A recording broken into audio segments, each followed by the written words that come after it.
Shalom adik-adik siswa remaja.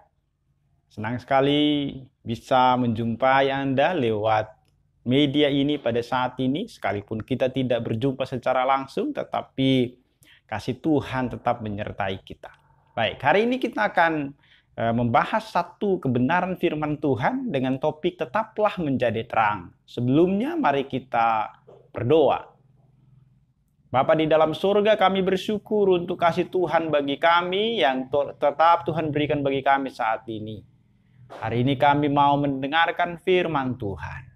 Mari bukalah mata rohani kami, supaya kami sungguh mengerti firman-Mu. Dalam nama Yesus kami berdoa.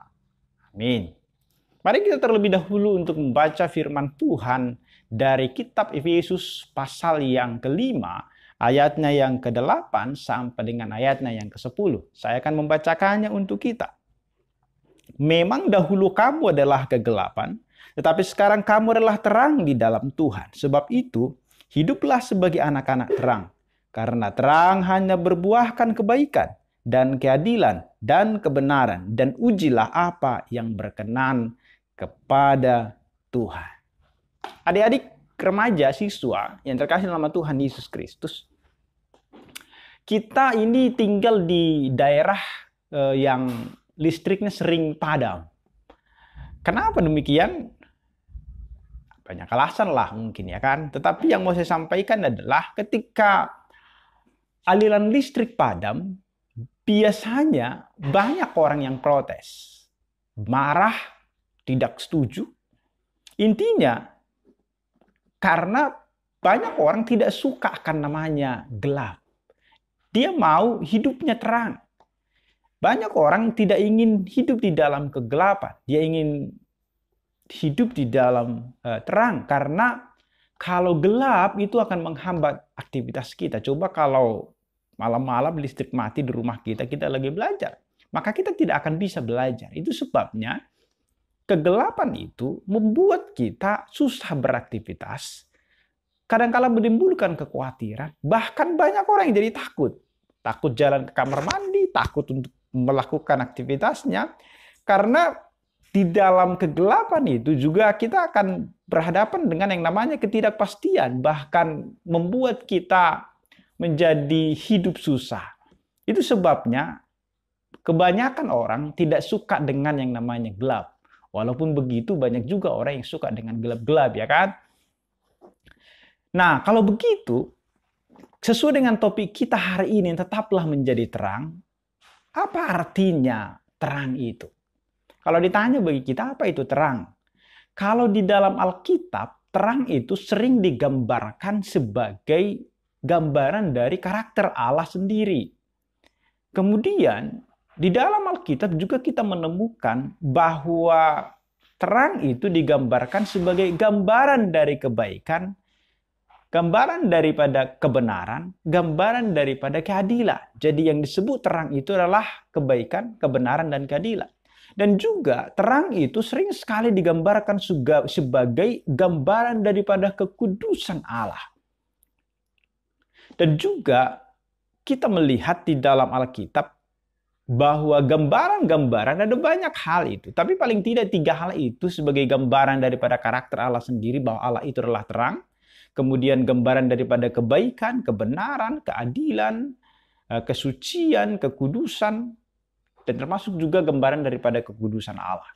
Nah, teman-teman semua, lalu di dalam kamus bahasa Indonesia, kalau kita melihat terang itu maksudnya adalah yang menyebabkan segala sesuatu kelihatan. Kemudian cerah, tidak gelap, tidak kelam, nyata, dan jelas kelihatan.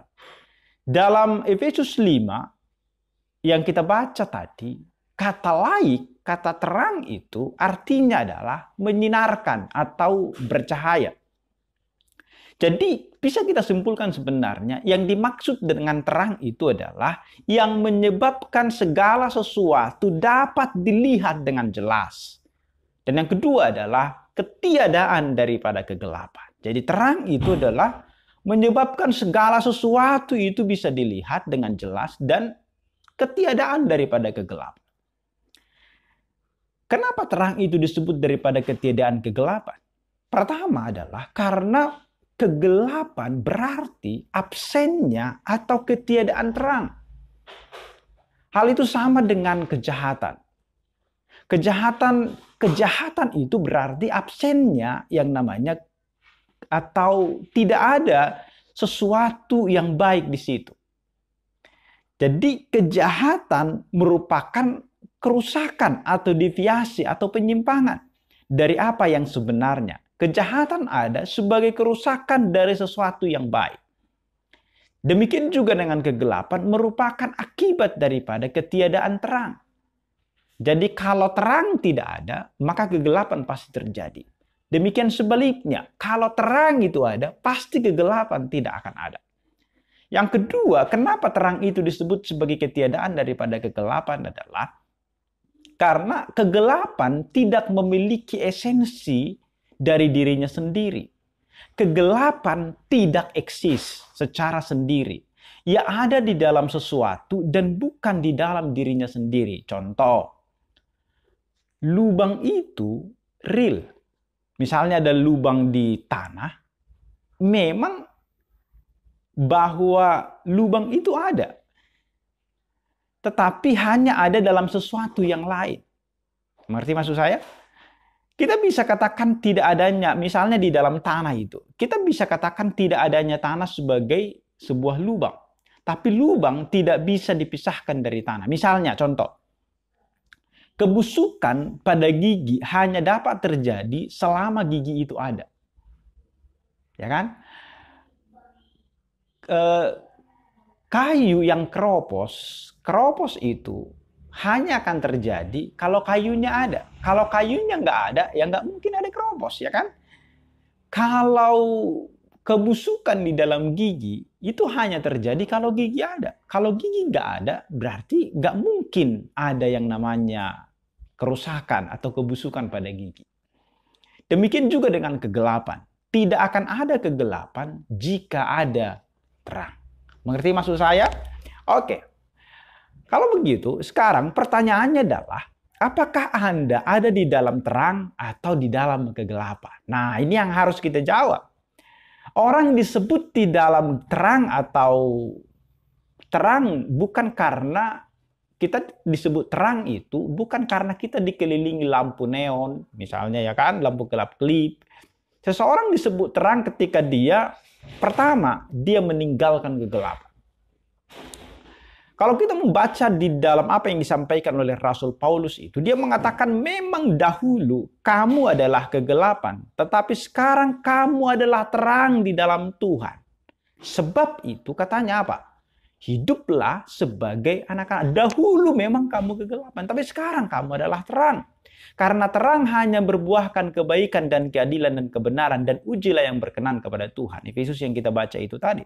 Jadi di dalam ayat-ayat yang kita baca itu tadi, Paulus sedang mengingatkan orang-orang percaya di Efesus yang dulunya mereka keberadaan mereka seperti yang disebutkan itu tadi, orang yang belum percaya kepada Yesus, mereka berada di dalam kegelapan. Mereka diingatkan, sekarang kamu berbeda dari yang dahulu itu.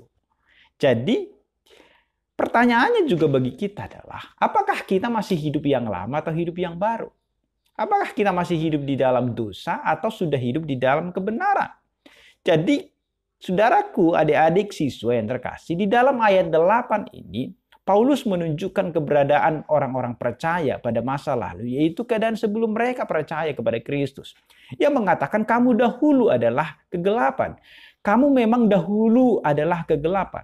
Jadi kalau kita perhatikan susunan daripada ayat ini, kata-kata daripada Paulus ini, kalimat dari Rasul Paulus ini, ia tidak mengatakan kamu memang dahulu gelap atau kamu dahulu berada dalam kegelapan. Tetapi ia mengatakan kamu adalah kegelapan.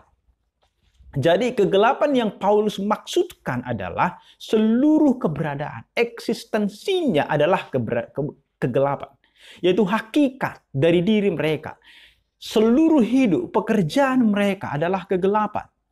Jadi di masa lalu, keberadaan mereka, eksistensi mereka, yaitu hidup dan pekerjaan mereka adalah kegelapan. Dan itu yang memimpin kepada kematian. Itu kalau kita baca di dalam Efesus 2 ayat 1 sampai dengan ayat yang kedua. Jadi itulah eksistensi mereka di masa lalu. Jadi dahulu adalah hamba dosa yang disebut sebagai kegelapan.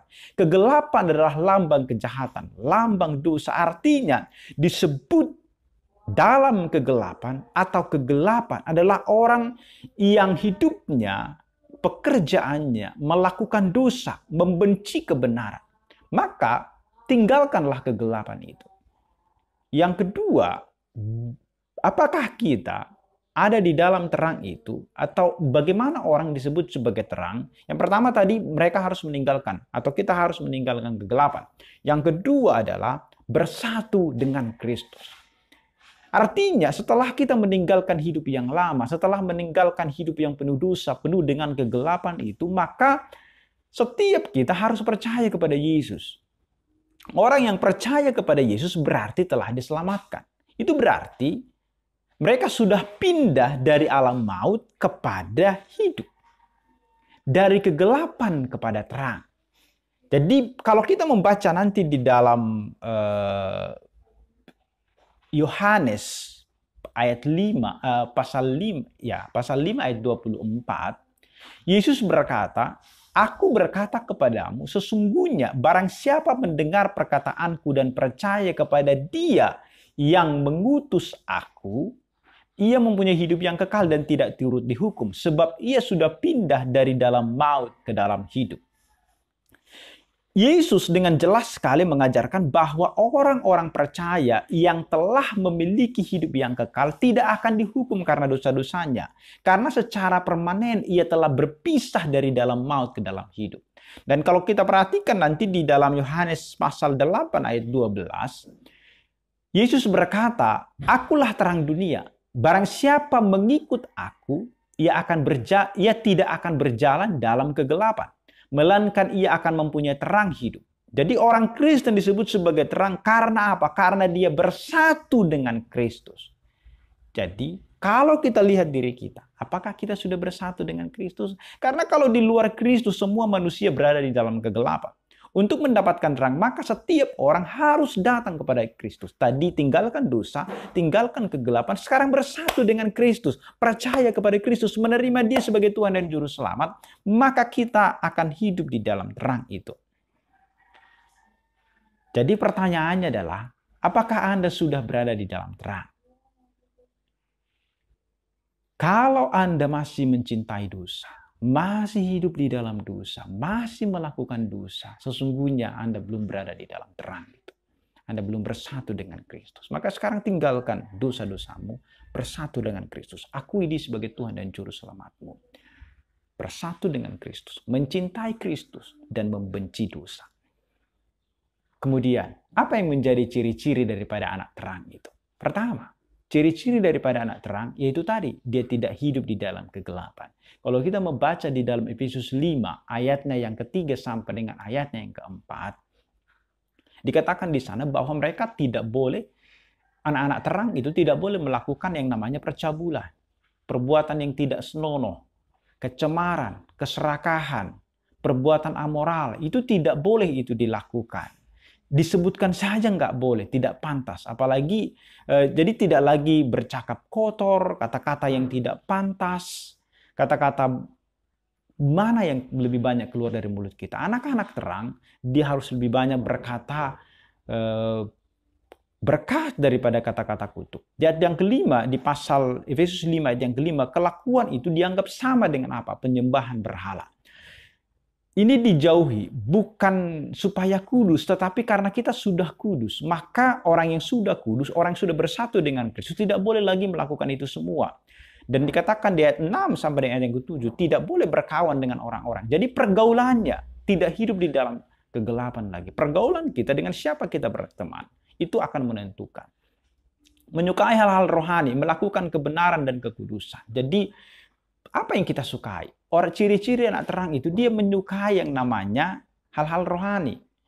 Kemudian juga hidup sebagai anak terang berarti kita tidak lagi turut ambil bagian dalam perbuatan-perbuatan kegelapan yang tidak berbuahkan apa-apa. Tetapi kita harus menelanjangi perbuatan-perbuatan itu. Dengan kata lain, sebenarnya Kita tidak lagi kompromi dengan dosa, tidak lagi hidup menurut keinginan daging. Dan yang terakhir adalah bagaimana caranya supaya kita tetap hidup di dalam terang itu. Perhatikanlah komunitas di mana kita tinggal. Tetaplah dalam kumpulan orang-orang percaya. Bukan berarti kita eksklusif tidak boleh berteman dengan banyak orang, bukan. Tetapi ingat perkataan firman Tuhan, kebiasaan yang buruk itu dapat merusakkan kebiasaan yang baik. Pergaulan yang tidak benar bisa membuat terang kita memudar, bisa membuat kita tergoda.